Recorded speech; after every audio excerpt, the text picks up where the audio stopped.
What's up, gents? Good to see you guys back for another episode of the Blind Pig, courtesy of BGObsession.com. Yeah, we're still here, kind of, sort of, in spirit. I was thinking we could change it to like the blind, broken, beaten pig. I mean, at Podcast. this point, we might just be, fatback right now. It's not even. But real quick, we'll hit some intros, and then we'll run and dive into the shallow end of the pool and see how things feel when we hit the bottom. Top left is John. You can find him in the board as Boone. Bottom left is Mark. He hails as Ohm. Bottom right is Paul. He's Canadian Hog, and I am Derek. You can call me Silent Threat. Come by, mix it up, get on the board, have some fun. There's been some pretty intense conversations the last couple of weeks, which has actually been really fun, even though it seems like people are getting frustrated. But the more actual involvement, I think at least the four of us on this board, we don't expect people to always agree with us. We kind of prefer you don't. Because that would be the most boring podcast and message board if everybody just gave each other high fives all the time.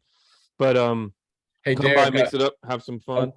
I wanted to mention we actually have a fair number of people that listen to us on listen to the audio podcast, which sometimes is easier to do while you're mowing the lawn, kicking your dog, whatever you're doing, cooking dinner. But for those people that do listen, since they can't see us, I just wanted them to know that we're stealing some of the team's mojo because Derek and I are both wearing our battle black unis tonight. Our battered and bruised and black uniforms. Yeah. By the way, for those listening on audio, I'm the good looking one.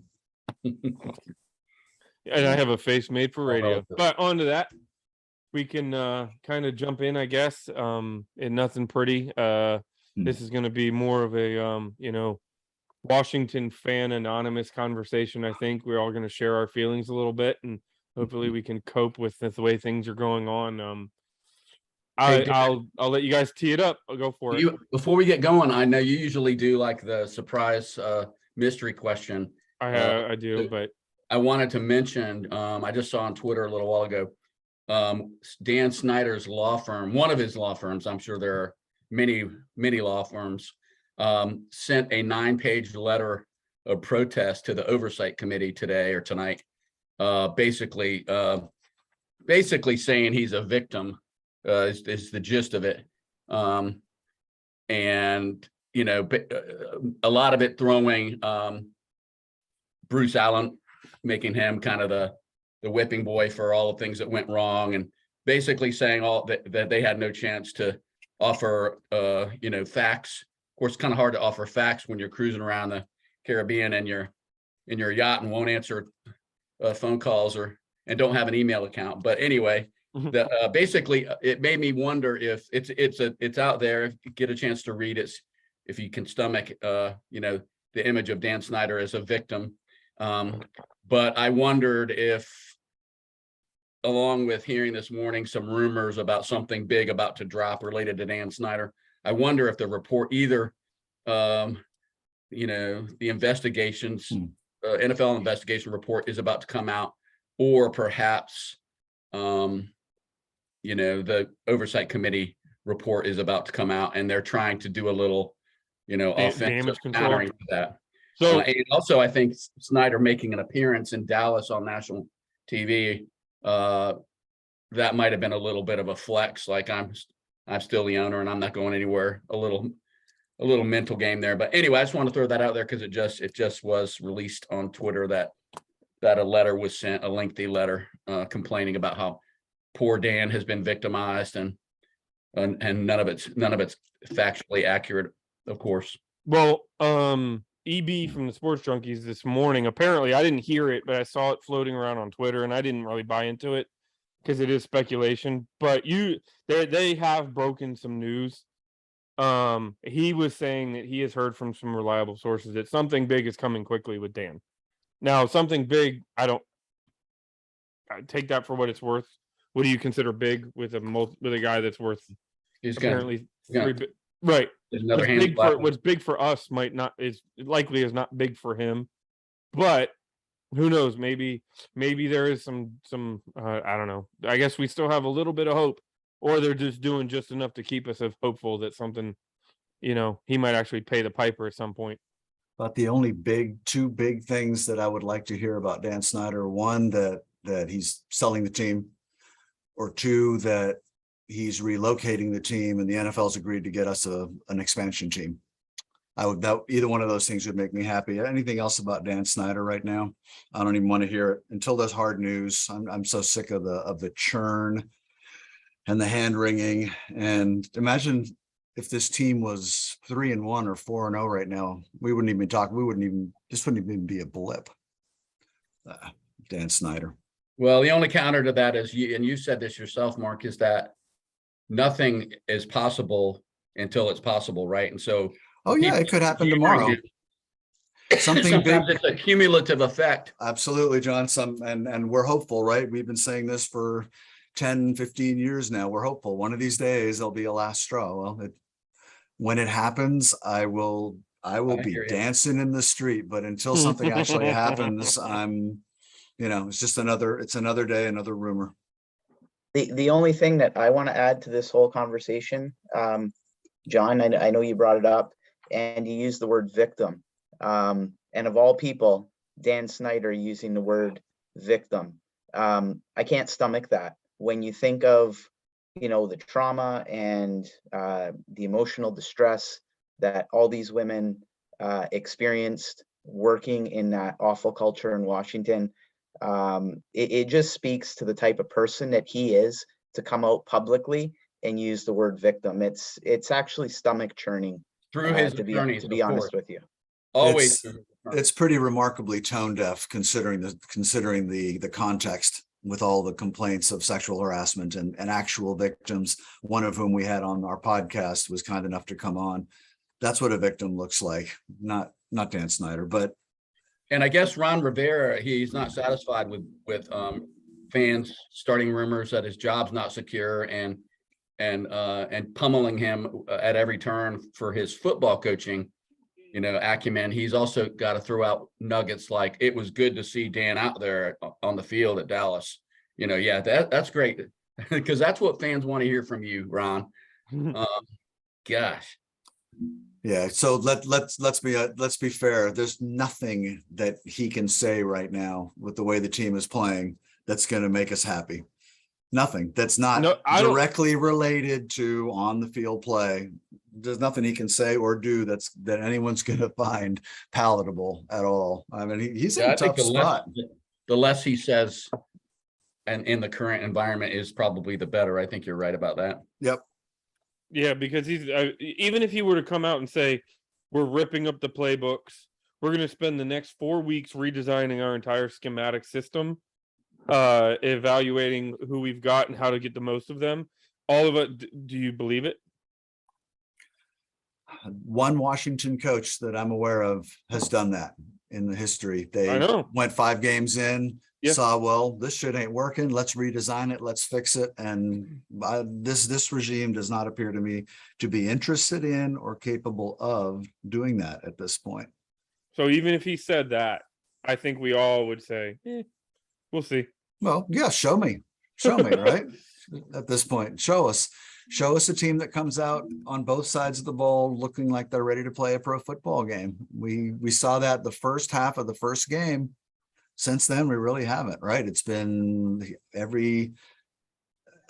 from time to time, one of the units will look pretty competent, but then they'll make the big mistake. Or what we haven't seen is the team show up in all facets looking like a well-prepared, disciplined football team. Matter of fact, I was having a conversation with my son earlier today. We commiserate about this team from time to time. And we were talking about the concept of, it's not even so much losing. A lot of teams lose games. There's a lot of 1-3 teams, a lot of 2-2 teams, but it's the way we're losing. And the fact that in year 3 of the new regime, all I really wanted out of this year, and I hope I said this before the season, I think I did, was I'd like to, by the end of the year, feel like we are heading in the right direction, that we're making progress, and that year 3 is building on year 2, and year 4 has reasonable expectation of being an improvement. It seems to me, and I'm still too close to it to have really taken that 30,000 foot view, but it seems like we're regressing So year 1 was the best year he's had. Year 2 is a little iffy. Year 3 is looking at this point like a disaster. So it's not just losing, it's losing, looking bad doing it, and looking like we're going the wrong direction as a team. That's a tough recipe. And I think the other thing, this is where, the fan base gets really riled up, and I think rightfully so, is we spent all offseason saying, what about the O-line? What about the linebacking core? What about the defensive backs? What about the defensive end depth or defensive line depth? And nothing. And basically, I think mostly what we heard was, we like who we have, and we're bringing in some guys that are gonna work really well for us. And here comes the season, and guess where we're struggling? We're struggling in every damn one of those areas where fans all offseason expressed concern.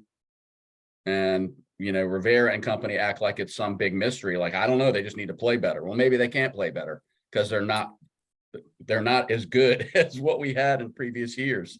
So I think fans are always going to be pissed, right, when we're not winning, and they're always going to want to play the blame storming game.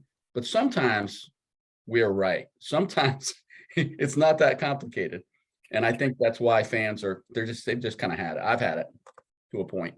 And you could say that. I'm sorry, Paul, go ahead. No, you finish. I've been running my yap. You go. No, the only thing that I wanted to add, I know it looks really bad on the field, but even more concerning over and above that is I feel as though these players are walking into these games week after week, and there is absolutely, to me, in my eyes, my untrained eye, I'm watching these games and there seems to be absolutely no emotion. Guys are, looking in the other direction, hoping that somebody desperately on that sideline is going to step up and make a play and get this team inspired. But I see a bunch of guys that just completely look lost. They are going through the motions. Nobody wants to be that person who is going to be a difference maker. And I feel like everybody's looking for answers. And a very, very scary thought over and above all that is I feel that the coaches are looking for answers as well. And, everybody is just spinning in circles and there is absolutely no response from anybody on the sideline. And that to me makes it feel as though it can go from bad to even worse, and that this season could really, really spiral out of control. Yes, sir. There is a distinct lack of an identity on this team. I think the only thing I disagree with is when you watch it like dispassionately the second or third time, which I've now done. I've watched the replay a couple of times on the condensed. There are individual players busting their ass and trying hard and looking like they care, but it's not enough of them, one. And two, I mean, a good football team has a certain, and this is one of those buzzwords from the 90s, I guess, right? But there's a certain synergy.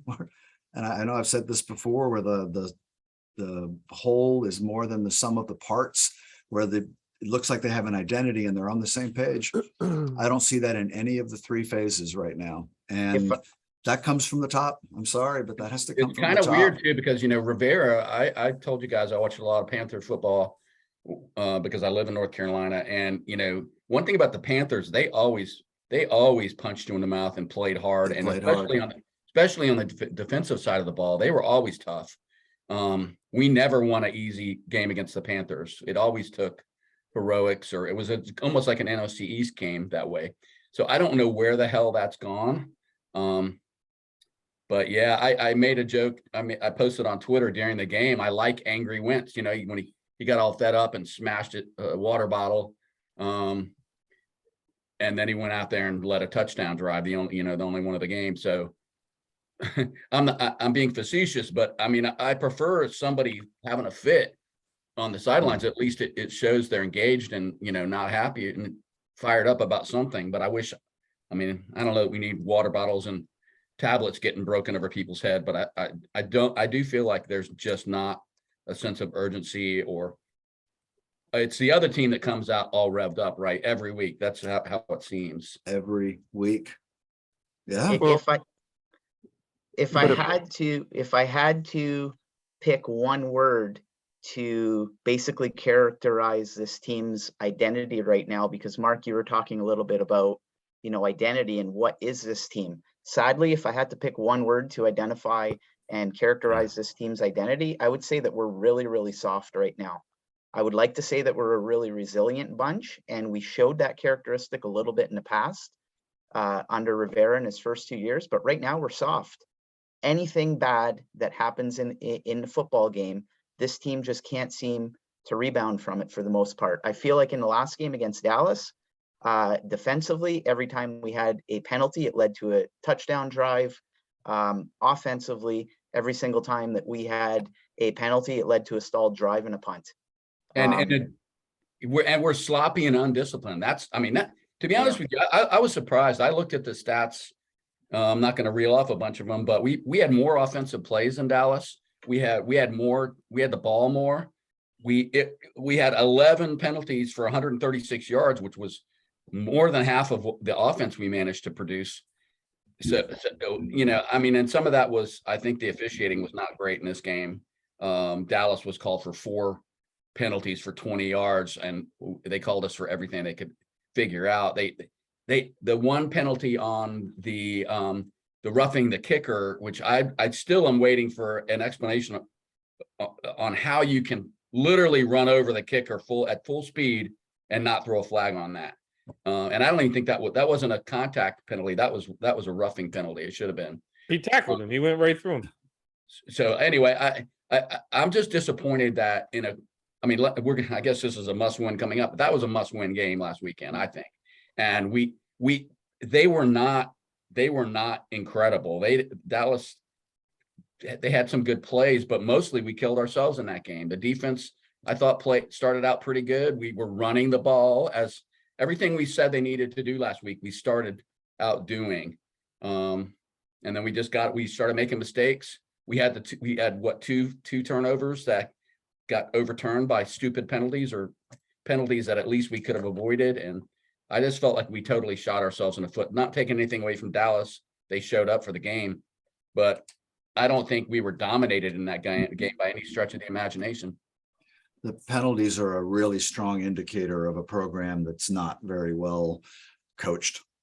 And that's true at any level of football, certainly. And you could probably apply that to any level, any kind of sport. If you are constantly getting unforced error penalties, false starts, procedure penalties, that's an indicator that whatever the coaches are selling they ain't buying in the locker room. And there's plenty of blame to go around, right? There are players who are failing. I'm still trying to figure out why CeeDee Lamb, I think he's still running free tiptoeing through the tulips in our secondary with nobody within 5 yards of him 3 or 4 times. Every time I thought, okay, this is good. This is a good series. And then boom, there's another 40-yard gain. And that, so what this sounds a lot like to me, the last 2 years where we had similar starts. And we should remember what we're talking about tonight, in case a big shock to all of us, we end up deciding to reel off 4 or 5 wins in a row like we have the last 2 years. Then there's still an issue, right? These are still real issues because we put ourselves behind the 8 ball by being 1-3 and looking up. And the elephant in the room, Mark, is Wentz. Wentz was awful in that game. Absolutely awful. Before you move on to Wentz, John, real quick. I saw a stat that was alarming, and I don't know if you guys stumbled across this. Ron Rivera has faced a 20-point deficit in 30% of the games he's coached here. 28%. I believe 10 of his 32 games or something along those lines. He has been down by 20 points at some point in that game. And I want to say the majority of those, that double-digit lead is going into halftime. Or that 20-point lead, 20-point deficit is going into halftime. So Derek, I looked into that a little while ago to see how often Rivera was trailing in games in general in his tenure here. It's 75% of the time. Yeah, it was a ton. But all that being said, I think one of the things we need to consider as well is that roster that he took over in his very first year. Like if you remember those September and October games, we were getting pounded in the first half. That roster was a very, very weak roster, but it's really, really alarming when all we've been doing is touting the talent level on this roster. And now here we are 3 years later, it's still happening. Okay, right? well, So- in year 3, we have faced a 20-point deficit in 3 of the 4 games that we're played in. Yeah. So let's forget year 1. Let's hypothetically throw that away. He inherited a really bad roster. There was a lot to do there, even though we still have the corner pieces of that roster on this roster. So it wasn't that bad, when we still have Terry McLaurin, John Allen, Montez Sweat. You can pick and choose the number of people that were here 4 years ago that he has retained and re-signed. But in year 3, that we've all talked about, is a very important year, that the excuses are gone. It's now time to do it. You've got your quarterback, you've got your defense, you've got your pieces in place. 3 of the 4 games that we've played, we have been down by 20 points or more at some point in that game. Well, the one clear difference I see this year from the last 2 years is an underperforming pass protection from the offensive line. Last year, they weren't great, but they were competent protecting the passer the last 2 years. This year, we're one of the 2 or 3 worst pass pro offensive lines in the league, if not the worst. And unfortunately, the guy we brought in to play quarterback is not built to run that kind of offense. And in this kind of offense where it's chuck and duck or duck and chuck or whatever, a guy like Heineke or Howell who can move and run. But this is where the plan fell apart to me, Derek. They went out and they got a quarterback who is a pocket passer. He's a stand in the pocket downfield guy who, he can run a little bit, but that's not who he is. And we did not put an offensive line in front of him. Look at the guys we're lining up to try to protect him, and we've had working, as we always do. We've had poor luck.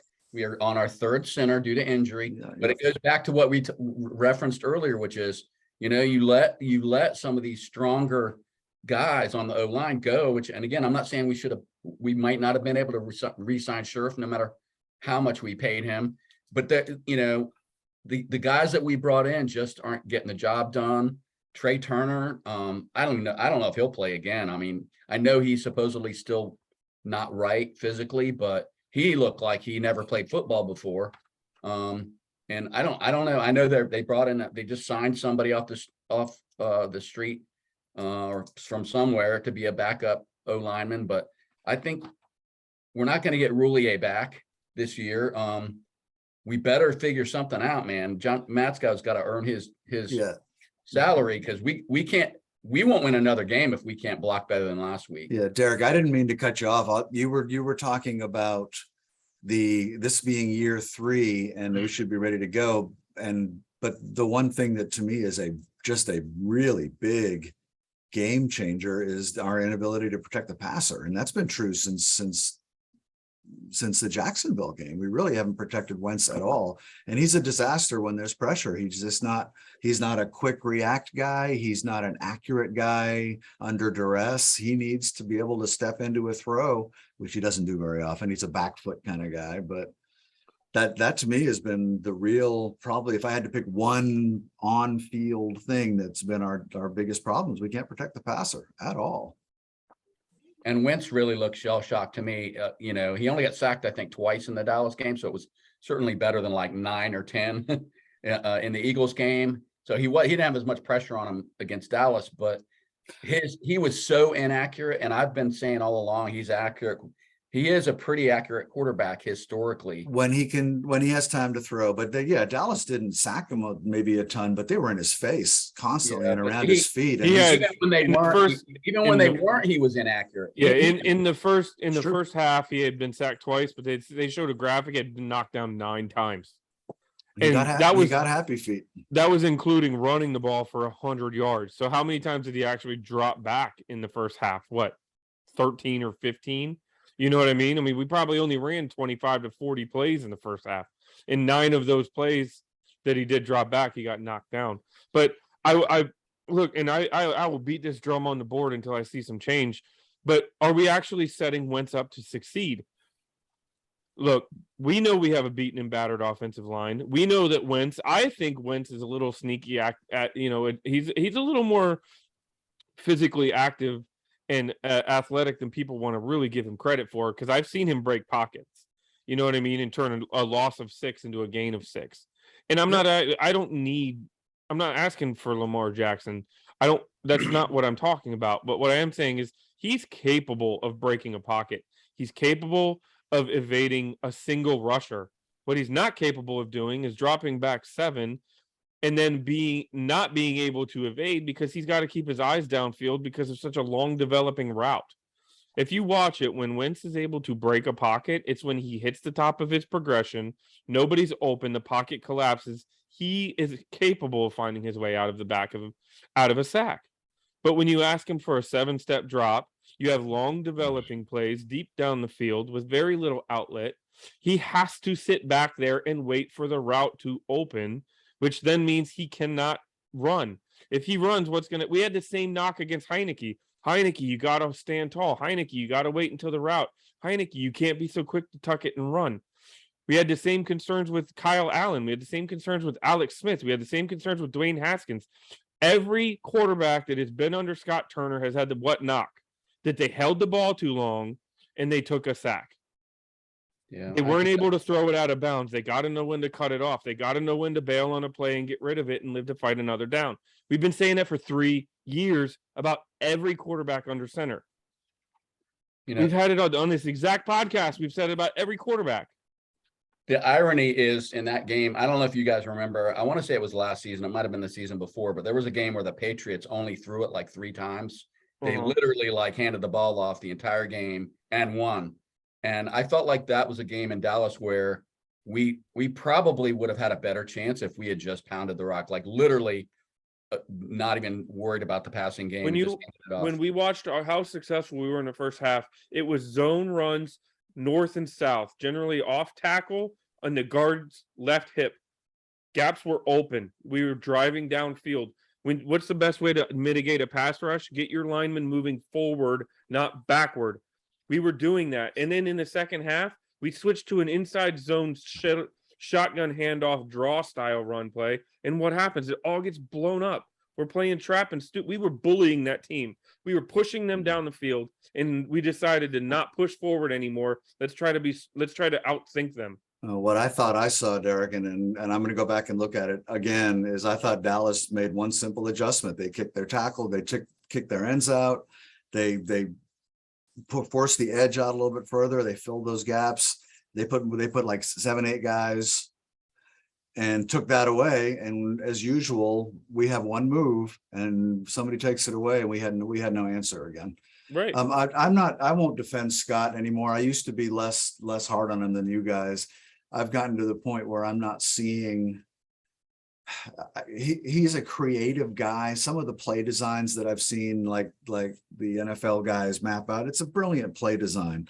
He's clever. There's no question he's clever. What I haven't seen is an ability in game to answer the other team's moves.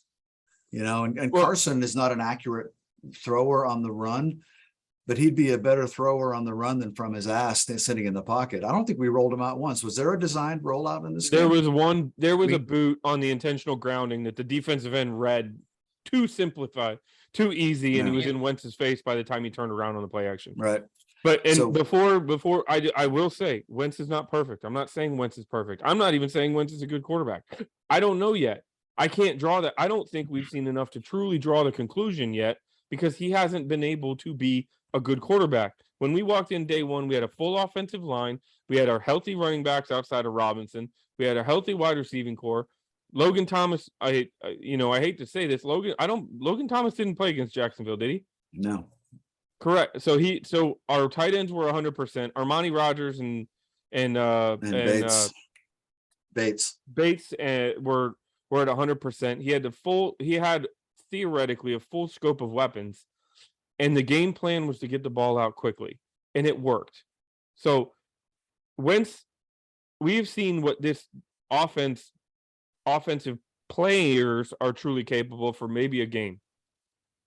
And then I look back over and over in all of the things that we've talked about, injuries, we've talked about hampered Logan Thomas. He is a weapon, but if he's not 100%, you start to ask yourself, is he even doing us any good? Like, I don't mean to be bad about that, but if he's not going to be a threat, why trot him out there? You know what I mean? Like, he's not 100% yet.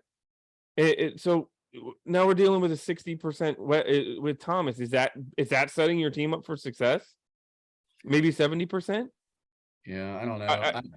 Wentz has enough fault. Trust me. I'm not saying he's not at fault at all, but I don't think we're setting him up to be successful. No, either. and I don't know that anyone would argue with you on that. I certainly agree with you. Oh, there's a on couple that. that argue with me on that.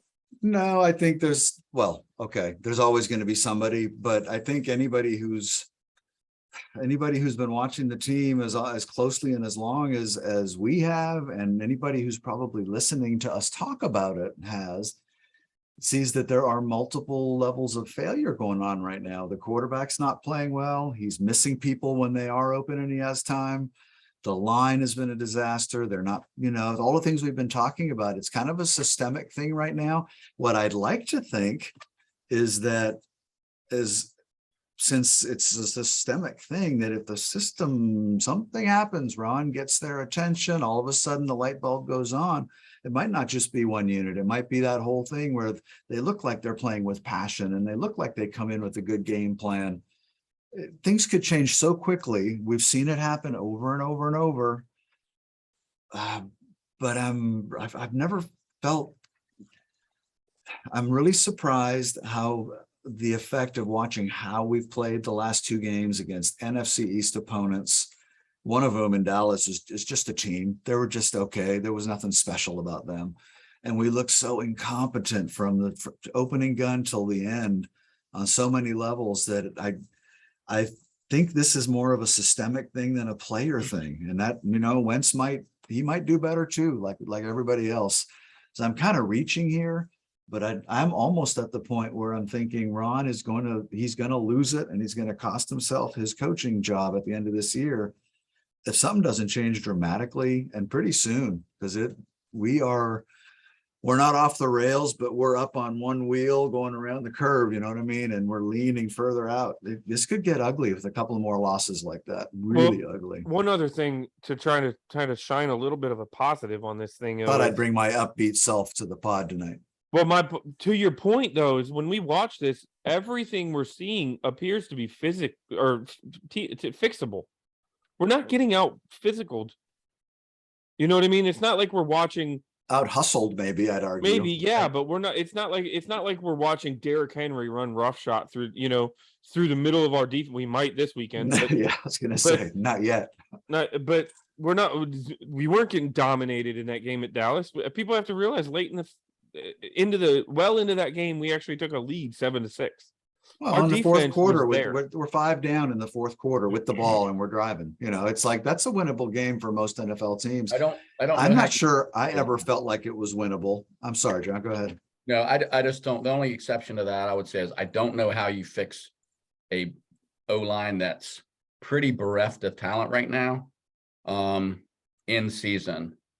I think some of the play calling can fix one way is you stop calling 7-step drops on obvious passing downs. I think we're all with Derek on that. The play calling has not helped, but that's, if you're going to mitigate an offensive line, it's going to be by running the ball more. It's going to be by going to a whole bunch of quick stuff, quick outs and screens. Let the defense bring everybody up, make them stop that. We're not even making them stop that at this point. If you look back to last season, because we're talking about, what are the answers here? How is this fixable? If you look back to a season ago, when this team was in desperation mode and we had that 4-game stretch where we looked pretty darn good. We actually looked like a playoff team during that 4-game stretch. Can't remember who we played, but it's not important. What I do remember is the fact that the team made a very, very serious commitment to the run game. If you remember that Tampa Bay game, I think we had like a crazy 10-minute drive or something of that nature. It was all ball control. I'm almost wondering that if a guy like Brian Robinson becomes available in the next few weeks, do we In go the to next that few same- weeks, he was at practice in pads might today. play. Yeah, He might play Sunday. Like, I don't Yeah. think he's going to be a bell cow, but he might have 10 carries. Yeah. right. So do we go to like a simplified approach out of desperation and begin running the ball? Might it be a bad idea? Maybe not. Again, when you think back to last year, that's arguably when we looked our best. We also had a leader under center. I hate to say it, but I haven't seen John Allen pointing at Wentz's name on the back of his jersey and getting the crowd amped up yet this season. So that's the only thing I'm worried about, because I'm not seeing. I see a lot of ownership of "I sucked again" this week from Wentz, which I guess is a good thing. That he's accountable, but I'm just not seeing. And I don't know if you can rah-rah your way out of poor play or not. I'm not saying that necessarily, but I just don't know. I think a lot of what we were able to do under similar circumstances last year, I think Heineke had a lot to do with that. He did, and he would be a spark behind an offensive line that cannot protect. He would give us a better chance. There's no question, right? And we might see him. we get trucked by Tennessee. I We might mean, see him. If you want to have that conversation, I don't know that I don't know that it's no question, Mark. Well, I do want to have that conversation. If y'all are willing, we can keep it short. I think one of the biggest problems that I've seen in the NFL, going back as far as I can remember, is this whole idea that the one guy you can't take out of the game when he's underperforming is the quarterback. You can't do it, right? No matter what. Anybody else, you can take them out and you put in somebody else. Doesn't mean he lost his job. It means you're not doing the job today. I'm going to put in someone because we'd like to win this game. I saw Mike Tomlin pull his quarterback at halftime, 4 games into the season. He said, fuck this. I'm going with a guy who I think might spark us. And Pickett wasn't perfect, but the spark and the lift that his team got was remarkable. And that's, during the Dallas game, I'm 3 or 4 times I'm thinking I would love to see him trot Taylor Heineke out there just to spark things. And then after the game, win or lose, say, I wanted to try to win the game. Carson was struggling. We were looking for a spark. Carson starts next week. But that's a different conversation than that Wentz or that Heineke gives us a better chance to win, no question. Nobody said that. I didn't. I'm not say saying Mark, that. no, I was just repeating what Mark said. That's why I said I'm not going to say no question. No, I agree. I think he would, because he can run, because he's elusive. He's not going to in game. Like if we had done it this past Sunday, halftime, try him out there. Sam Howell would have had more success in that game. Sam Howell in that game would have performed better in that Dallas game. I agree. Because of his wheels. Because of his wheels. I agree. In the game, I agree. I was just meaning going forward. There are people saying that we should bench Wentz. Heineke should be the starter for the rest of the season. No, I'm not and there. All I'm trying to say is it's not that simple. I'm not there yet. I'm not there yet. I'm not there yet. But no, absolutely. Rivera did this week say, I think it was in the JP Finley interview Monday. He said that if we don't turn us around, there's going to be changes. So I'm pretty sure he wasn't talking about Scott Turner. So I think it is on the table.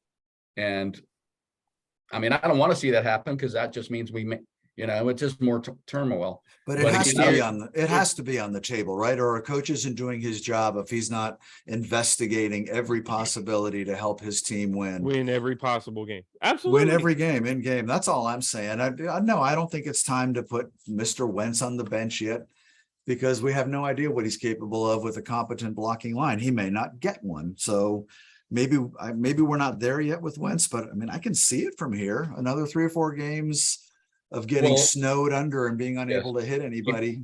He may not last much longer if he keeps getting hit like that. It's true too. I mean, that's just a reality. I mean, I'm not married to any. We don't have a quarterback who, and I think I said this last week, so apologies if I'm repeating myself, but you don't yank Aaron Rodgers at halftime of the game. He's earned the right to come back and play the third quarter, even if he's playing like ass. Carson Wentz in Washington has not earned that. No. So that's really all I'm saying. if you got a guy on the bench you think might spark you, now maybe they know something about Taylor we don't. I don't think he's a starting quarterback in the NFL long term. I've been saying that consistently. I do think he's a great spark plug and a great backup quarterback who I would use as a relief pitcher in a heartbeat when things are going as bad as they are now. So I agree with that. Not to belabor the conversation, but I just want to throw this out there. If let's say we start like 3-7 or something god awful like that. I hope we don't, but It's on the table. I think at that point you gotta put Sam Howell out there and see what he can do. We just got done with our easy part of the schedule. Because if you're gonna have a high draft pick and next year's, and I know it's how sad it is that we're talking about the draft, but if we're gonna have a top 5 draft pick next year, we need to know if Howell is potentially a future starter or not. So I mean, I'm just throwing that out there because I couldn't agree more. From the beginning of the season, I said, you have Heineke. If Wentz goes down, the team's 6-5 in the playoff hunt. Heineke's your guy. Let's see if we can make a run at the playoffs.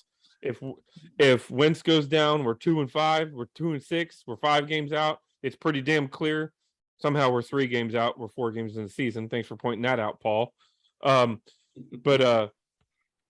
So if the season is seemingly lost, absolutely find out what you got with Howell. Because if you can figure out that you have a guy that you might be able to build around for the coming years, and you have a top 5 pick that you can use on the best middle linebacker in the draft or the best corner, or I don't even know if I would go tackle at this point. You've got Cosme, you've got Leno. I'm not using the 5th pick on a guard, but whatever. Guard, Jay Gruden style. But yeah, I don't want to talk about the draft yet. Sorry, that's my bad. Well, For the love of God. But the point was, if you're forecasting, and if we're 2-6, why not play Sam Howell and see if he can be something to build around later, and then set your team up for long-term success. No argument. So we got a game on Sunday, guys. Paul, how are you feeling about the home matchup against the 2? Hey, we're wearing our red jerseys for the first time ever. Yeah, that's right. The burgundy, what do they call it? Bold burgundy.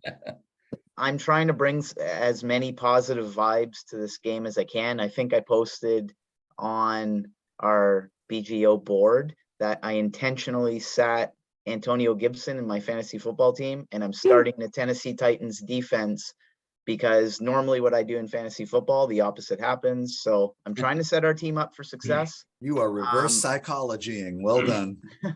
Yes. At the end of the day, though, I'm not feeling very confident about this. Tennessee, to me, under Mike Vrabel, has always seemed like a fairly physical team. They seem like a fairly cohesive group.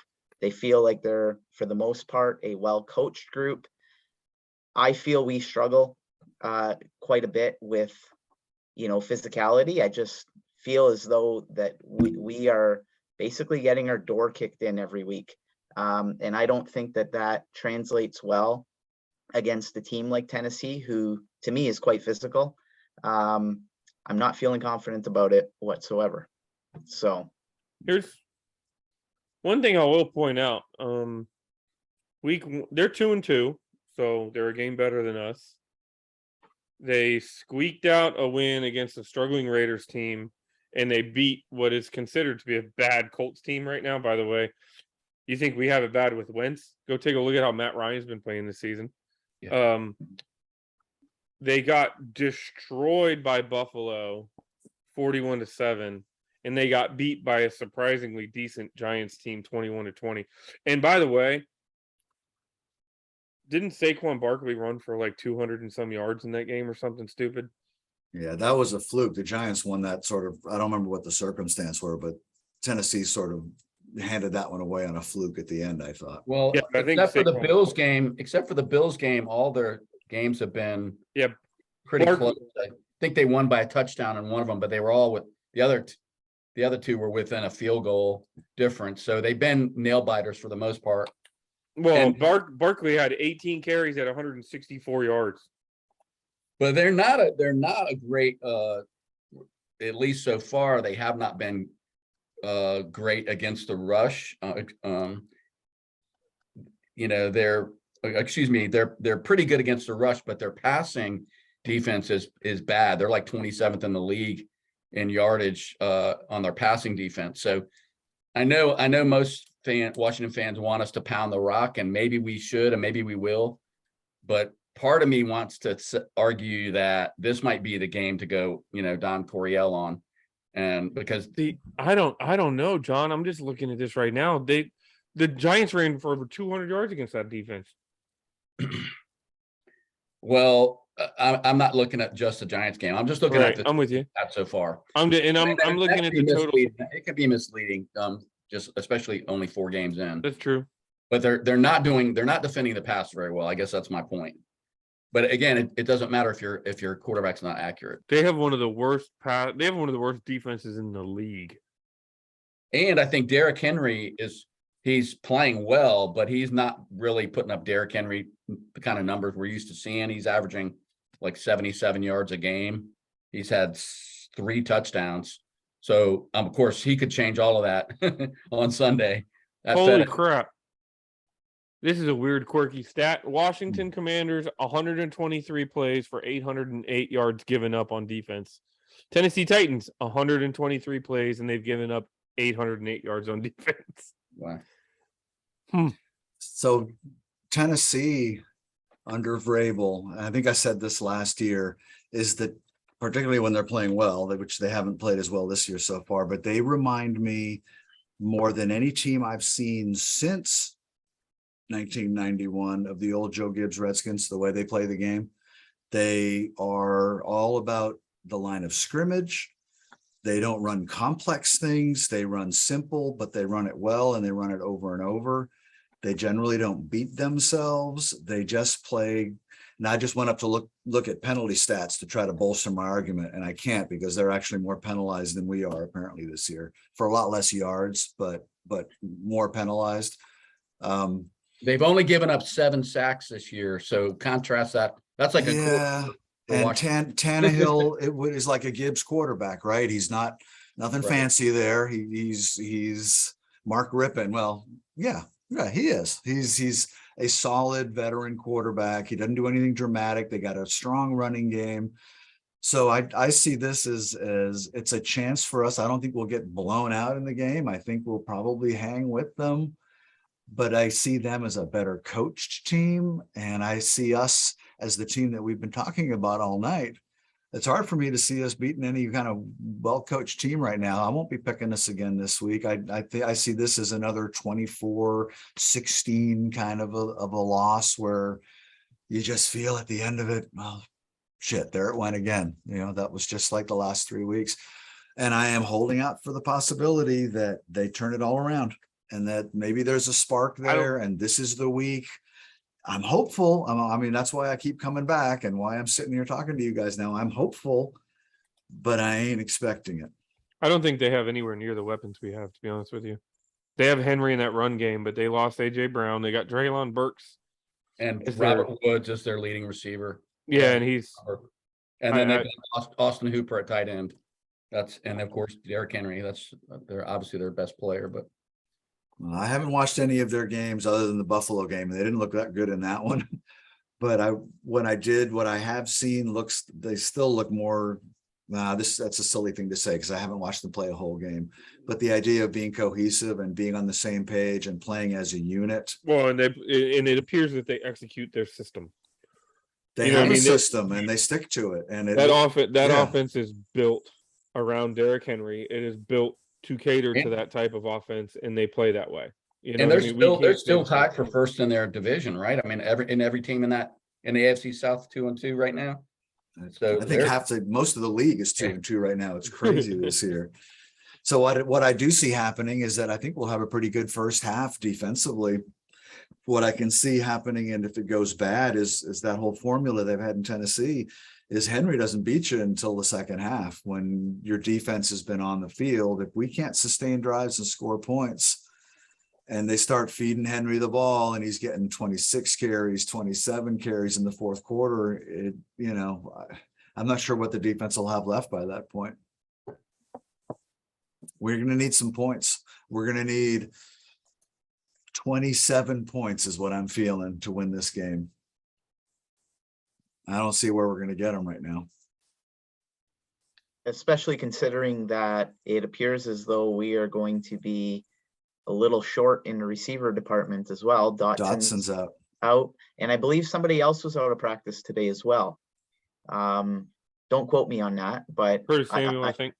Okay, Yeah. so yeah, so that's certainly of concern heading into the weekend as well. So is it always darkest before the dawn? Battle black?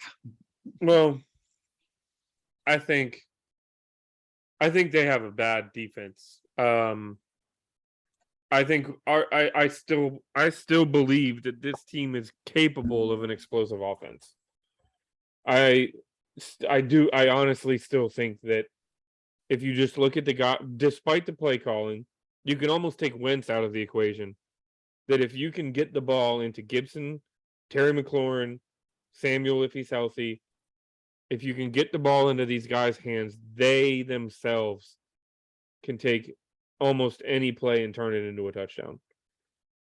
So for what level of hope there might be, it's that I think anytime this team can turn, we did it in the second half against Detroit.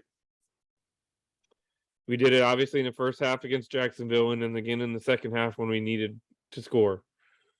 I want to believe that offense is still capable of that. Obviously, it depends on the line. It depends on Wentz. It depends on a lot of things. But Go ahead, Derek. I just think they have their defense is ranked worse than ours. So let me put it that way.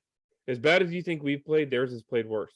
And they've done it against some struggling teams in the Raiders, which they won, and then in the Colts.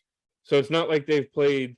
It's not like they had our first 4 games last year where it was the Patriot or the Chiefs, and then the Ravens, and then the Cowboys, and then some other high-powered offense. That's not what they've been playing. They've been playing some mediocre teams, and they have been a poorly ranked defense, which I think we can exploit depending on what the game plan is and what Wentz can do. And if we can get a couple big plays, I think we can hang, and I think we can win this game. Like to see Jonathan Williams get some more carries. He impressed me in this game. He's one of the guys that stood out. Like he looked like his hair was on fire a couple of times. Yes. He was running with animosity. That's how I would put it. I believe we're going to see the debut of Cole Turner this weekend too. All of those things are good. And by the way, and I've been so negative all night. I'm aware of that, but think about it. You squeak out a win here, 13-12, a win. And you got a winnable game on Thursday night against Chicago, and all of a sudden you're 3-3, and everything has changed, right? So you're right.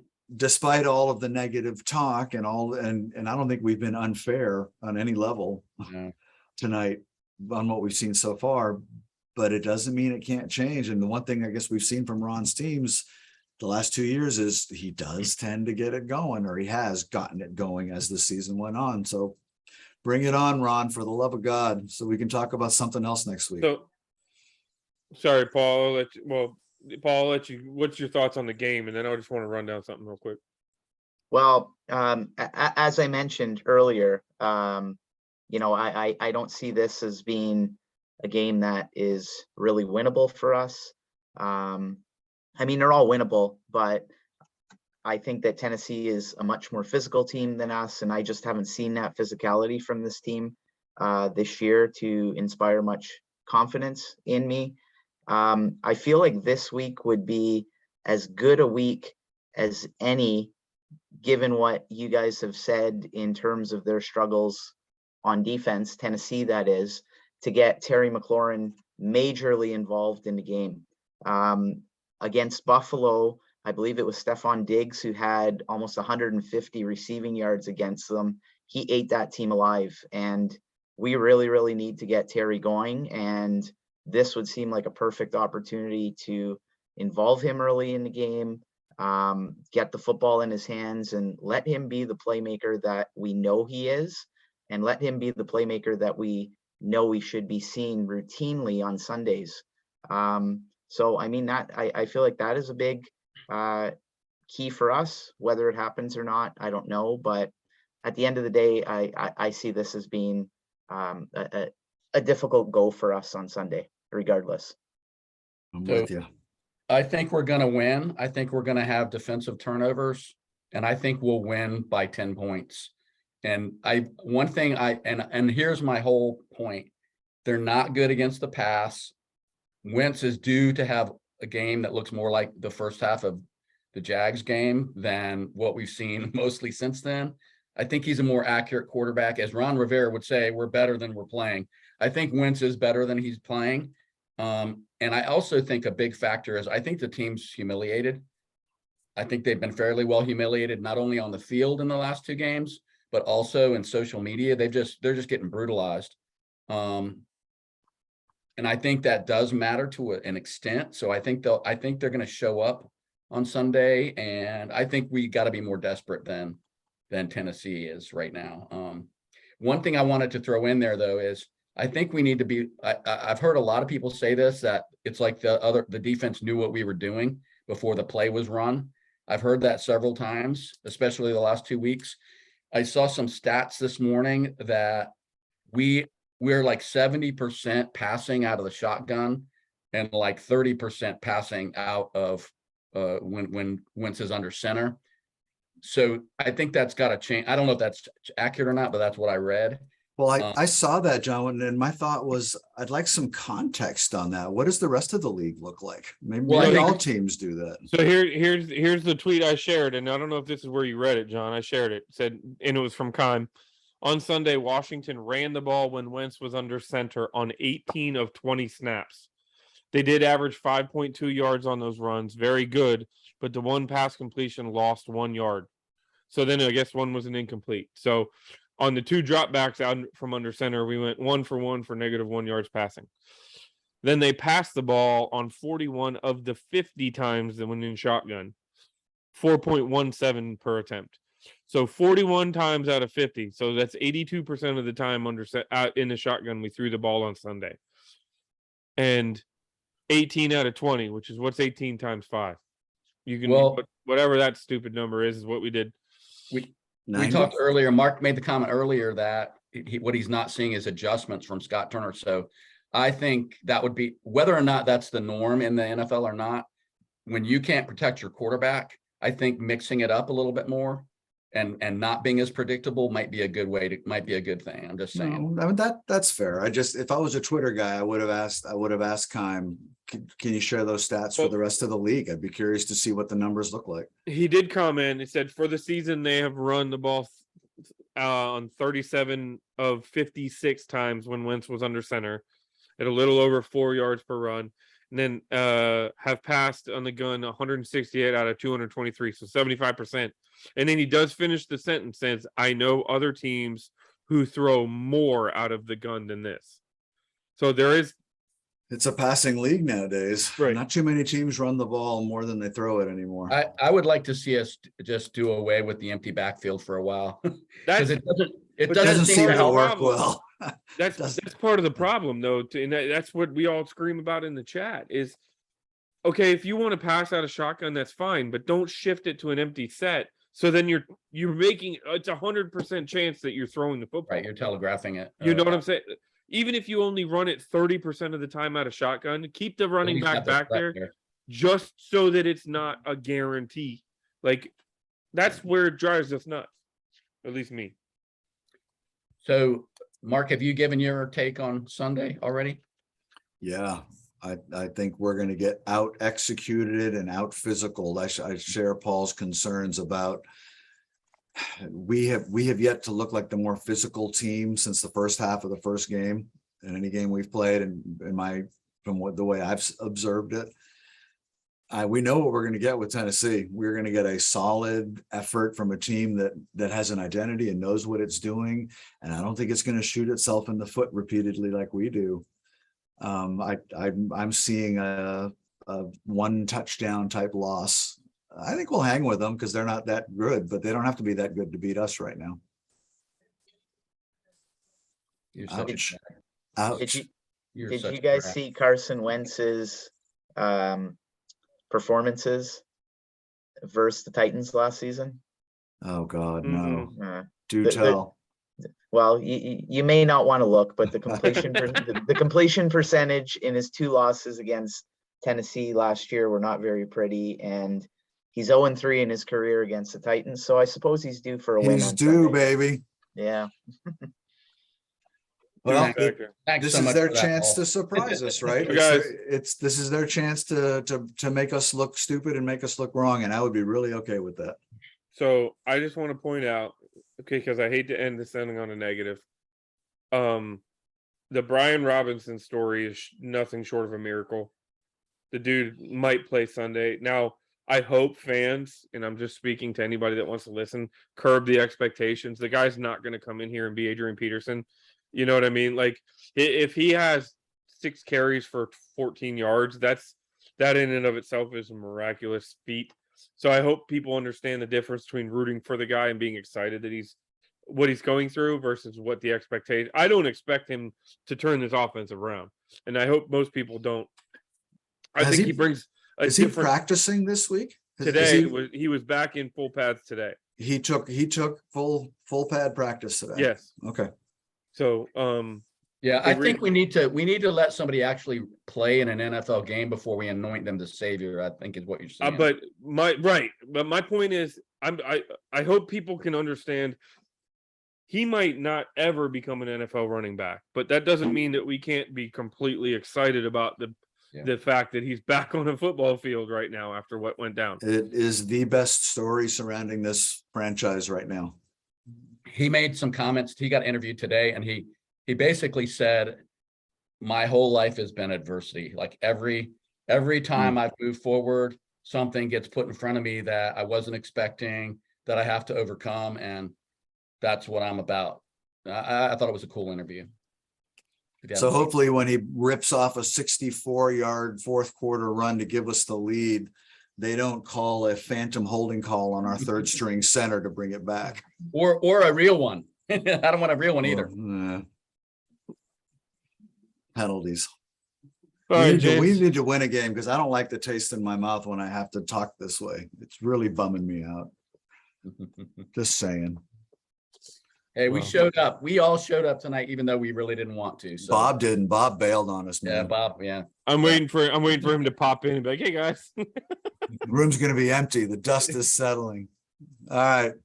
You guys rock, man. Thanks for Yep. letting me vent. It is borderline therapeutic, boys. So thank you guys for everything. Hail to the sea. That's right. Thanks, gents.